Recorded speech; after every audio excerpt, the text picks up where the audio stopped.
ले जी। अब इसके हमने दो पार्ट कर दिए, ठीक है, बाकी दो रह गए क्वेश्चन नंबर 3 के, वो भी कर देते हैं ताकि आपको ना इसके अंदर इसकी अच्छी तरह से अंडरस्टैंडिंग डेवलप हो जाए, समझ लग जाए, ठीक है।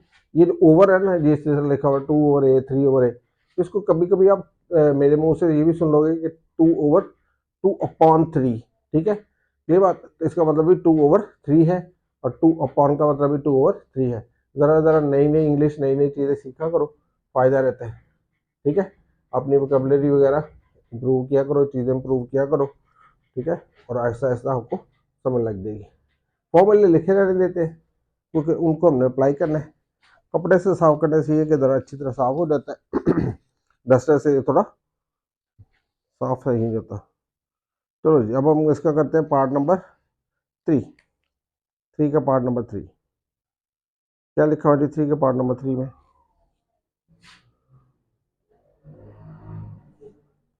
वो लिखा हुआ है आपके पास 3 के पार्ट नंबर 3 में x+y² ठीक है जी। आगे -14z, और साथ में लिखे हुए आपके पास x+y, और साथ में लिखा जी 49z² +49z², ठीक है जी। चलो इसका जो लास्ट पार्ट है वो भी लिख दे साथ। चलो जी, लिख लेते वो भी साथ ही। वो लिखा हुआ है आपके पास 12x², क्वेश्चन नंबर 3 है, पार्ट नंबर इसका 4 है। वो क्या लिखा हुआ जी? 12x², ठीक है जी, -36x प्लस का 27। फिर देख लेते हैं जी, वो लिखा 12x² -36x प्लस का 27, ठीक है। लो जी, इन दोनों को करते हैं हम। अब देखो गौर से, ये क्या लिखा हुआ है? ये ए इधर, या फर्स्ट टर्म, ए का मतलब फर्स्ट टर्म, इधर फर्स्ट टर्म ये पूरी है जो स्क्वायर के नीचे लिखी हुई है, तो हम क्या लिखेंगे? फर्स्ट टर्म को ऑलरेडी उसने स्क्वायर करके दिया हुआ है, तो हम भी ऐसे लिख देंगे x+y का होल स्क्वायर। ये हमारी फर्स्ट टर्म। सेकेंड टर्म हमारे पास क्या है? ये क्या है? माइनस, तो -2 लगा देते हैं। फर्स्ट टर्म लगा देंगे इधर, इधर हम सेकेंड टर्म लगा देंगे, प्लस ये सेकेंड टर्म का स्क्वायर है, तो ये 49 है। तो 49 किसका स्क्वायर है? 7। 7 को 7 से करते हैं तो 49 आता है, और साथ में z का स्क्वायर है तो हम z लिख देंगे। अब ये हमारे पास सेकेंड टर्म है, और ये है पूरी की पूरी क्या हमारे पास? First term. तो ये हम इधर क्या लगाते हैं? माइनस, इधर से पिक किया 2, हमने फॉर्मूले वाला लगाया जो इधर से हम लगाते हैं, ठीक है। फर्स्ट टर्म पिक करेंगे। फर्स्ट टर्म क्या है?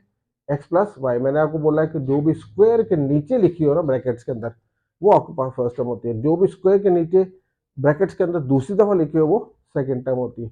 और इन दोनों को मिलकर ये सेटिस्फाई करना चाहिए।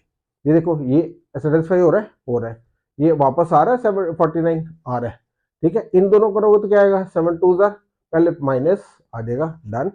फिर 2 7 14 आ जाएगा, फिर z यहाँ से आ जाएगा और ये यहाँ से आ जाएगा। इसका मतलब ये फॉर्मूला सेटिस्फाई हो रहा है, तो हम अप्लाई कर देते हैं। नहीं, फर्स्ट टर्म हमारे क्या है? x+y, ये फर्स्ट टर्म है पूरी, ठीक है। साइन कौन सा पिक करोगे? ये वाला। और सेकेंड टर्म क्या है? 7z, तो इसका स्क्वायर लगा दिया, ये हो गया जी। इधर इक्वलिटी लगा दिया करो, ठीक है। मेरी वो जरा आदत नहीं है, ठीक है, तो मुझसे मिस हो जाता, आप लगा दिएगा खुद ही। तो ये चीज़ इसके बराबर और ये चीज़ इसके बराबर, इसलिए इक्वलिटी लगाते हैं, ठीक है। चलो अब ये लगाते हैं इसको आप गौर से देखते हो तो आपको समझ लगती है कि ना तो कुछ पहले स्टेप, ना तो कुछ कॉमन से का बात बन रही है, ना कुछ रीअरेंजमेंट से बन रही है, ना कुछ एप्लीकेशन ऑफ फॉर्मूले से बन रहा है, ठीक है। तो थोड़ा सा और सोचते हैं, और क्या सोच सकते हैं? कॉमन लो पहले, कॉमन है ना, पहला स्टेप कॉमन लो। वाकई कॉमन है क्या? 2 कॉमन है? नहीं। 3 कॉमन है, 3 से ये भी डिविजिबल है, ये भी है, ये भी है, ठीक है। उसके बाद किसी से डिविजिबल नहीं है, ठीक है। तो हम क्या कर लेंगे जी? 3 कॉमन ले लेंगे। और कोई नंबर कॉमन है? वेरिएबल नहीं, तो चलो 3 कॉमन ले लिया। अब 12 को 3 से डिवाइड कर दिया, क्या देगा आपके पास? 4x² प्लस माइनस माइनस 36 को डिवाइड कर दिया 3 से, क्या देगा? 12, और वेरिएबल वैसे को वैसे आ देगा। प्लस ये 27 है, इसको 3 से डिवाइड किया तो 9 आ जाएगा। अब इसको आप देखो तो फॉर्मूला बनता हुआ नजर आ रहा है। कैसे? ये 3, फिर इक्वलिटी साइन लगाओ, ये भी इधर भी लगाओ, ये 3 जो कॉमन है इसको बाहर रहने दो, इसको शेप दे दो आप, किसकी शेप बनेगी, 2x का होल स्क्वायर, बन गया कि नहीं, ठीक है। माइनस ये वाला साइन, 2 फॉर्मूले वाला फर्स्ट टर्म, सेकेंड टर्म जगह छोड़ दो और इसका स्क्वायर बनाओ सेकेंड टर्म का, वो क्या दी 3 का स्क्वायर, डन। मैंने क्या किया, ये जो 2x स्क्वायर है ये 2x का होल स्क्वायर बनेगा तो 4x स्क्वायर आएगा, ये क्या बनेगा 3 का होल स्क्वायर बनेगा तो 9 आएगा, माइनस इधर से पिक किया, 2 फॉर्मूले से पिक किया, और फर्स्ट टर्म क्या आती है जो इसके नीचे लिखी हुई है, अब ये फर्स्ट टर्म नहीं है जो स्क्वायर के नीचे लिखी हुई है, ये तो अकेला एक्स का स्क्वायर है ना, ये पूरा जो ब्रैकेट में स्क्वायर के अंदर वो फर्स्ट टर्म होती है, वो क्या आएगा 2x, ठीक है।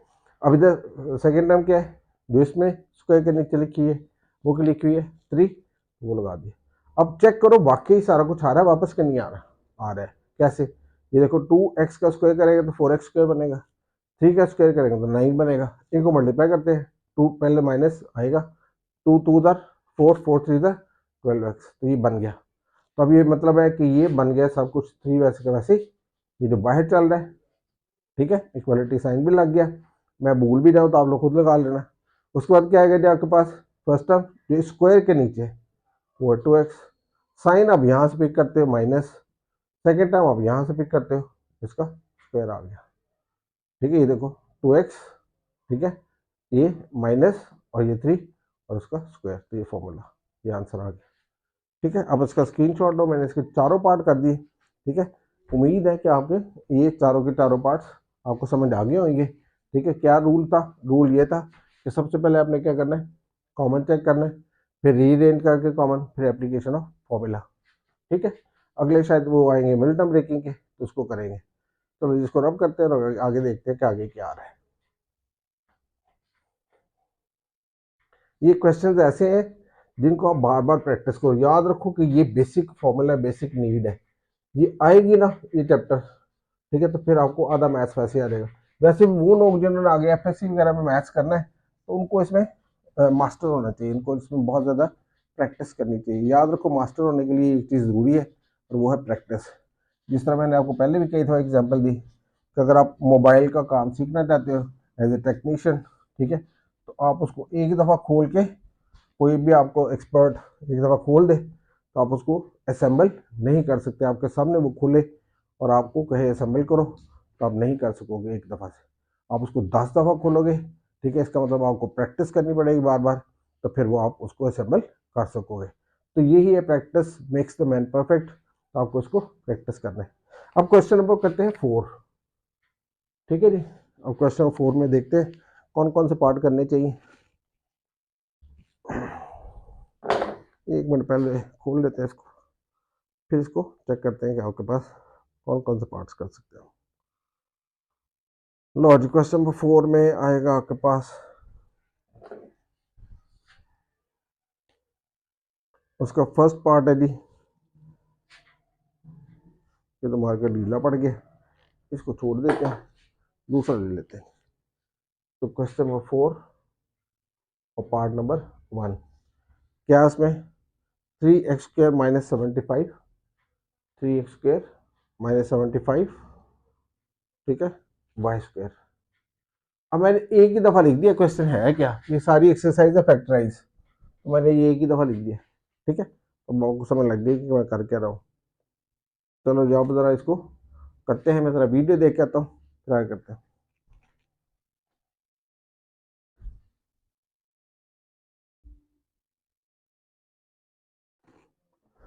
ठीक है जी, ये इसी वीडियो के हिस्से में हो जाएगा, मेरे ख्याल तक वीडियो लंबी ना हो जाए, ज़्यादा मुश्किल होती है। अब ये तो मैंने लिखा एक, इसका एक और लिखते हैं जी, वो लिख लेते हैं हम इसका part number 2, question number 4 part 2। वो क्या दिया हुआ जी, वो दिया हुआ जी x और x माइनस 1, ठीक है, माइनस वाई तो y माइनस 1, ठीक है, और इसका एक हम लिख देते हैं पार्ट नंबर 4 भी, ठीक है, वो बाद में इधर लिखते हैं। चलो अब देखो और से, अब इसमें क्या कर सकते हैं हम, कॉमन आ सकता है, यस, सबसे पहला स्टेप कॉमन, ठीक है, क्या कॉमन है 3, कॉमन ले लो, ये क्या बन जाएगा x² -75 को 3 से डिवाइड करोगे तो कैलकुलेटर से डिवाइड कर सकते हो, 25/2। जब आप इसको मल्टीप्लाई करोगे तो वापस यही चीज़ आ जाएगी। अब ये कौन सा फॉर्मूला बनता है, ये एक नया फॉर्मूला बन रहा है, वो है a² माइनस b² वाला। ठीक है, तो ये बनेगा a प्लस बी और a माइनस बी। ये कहता है फर्स्ट टर्म का square minus second term square is equal to a plus B first plus second multiply by first term minus second term. ठीक है, तो वो अप्लाई कर दे रहे हम। देखो जी इसको गौर से। ठीक है, तो इसको पहले शेप दो, ये आएगा 3, ये किसका स्क्वायर है, x का, माइनस ये किसका स्क्वायर है, 5y का स्क्वायर है। ठीक है, तो ये आ गया a² माइनस b²। आपने शेप दी, इसको x का होल स्क्वायर लिख दिया, माइनस 25 को 5 का होल स्क्वायर लिख दिया, 5y का होल स्क्वायर लिख दिया। अभी देखो ये क्या बन जाएगा जी, ये बन जाएगा आपके पास 3, फर्स्ट टर्म क्या है, first term plus second term x plus 5y। First term जो स्क्वायर के नीचे है वो x है, और जो सेकेंड टर्म इस स्क्वायर के नीचे वो y है, मल्टीप्लाई बाय फिर फर्स्ट टर्म एक दफ़ा प्लस में लिख दिया, एक दफ़ा सेम चीज़ आपने माइनस में लिख दी, तो ये इसका आंसर आ गया। डन। अब इसको गौर से देखो, क्या कॉमन लेके कोई बात बनती है, नहीं। क्या करेंगे इसको, फिर कॉमन लेके तो नहीं बन रहा, चलो मल्टीप्लाई करके देखते हैं, रीअरेंजमेंट वाला चक्कर। ये आ गया x² माइनस एक्स, डन। ये क्या आ गया, -y² माइनस माइनस